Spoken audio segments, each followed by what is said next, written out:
So the swing state of Wisconsin just completed their post-election audit of the 2024 general election.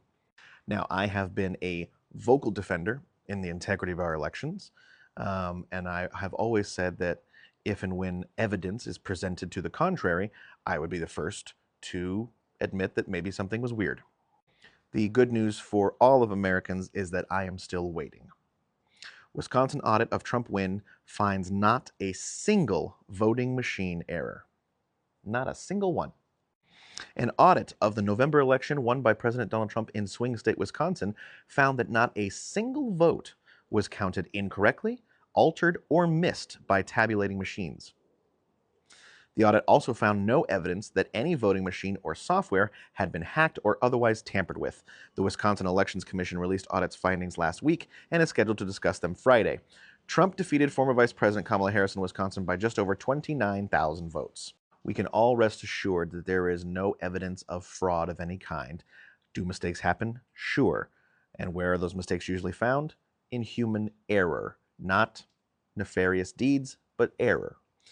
The only errors found during the audit were made by people, not the vote counting machines, and only 5 human errors were detected, resulting in an error rate of just 0.0000009%. Now, don't get me wrong.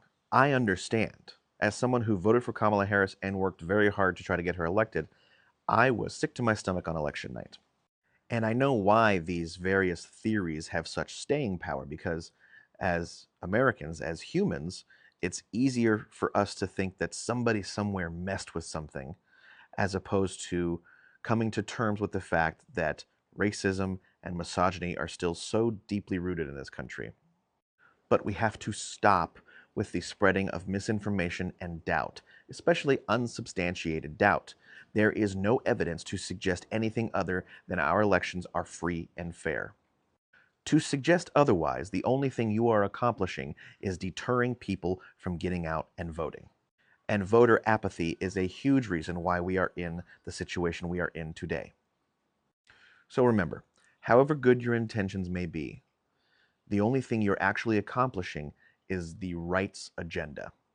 You're doing their work for them by suppressing Democratic votes. So let's stop doing that and let us instead focus on turning out the vote. Because time and time again, the more of the voting population we can get to actually go to the polls, the more frequently we see Democrats win elections. It's that easy.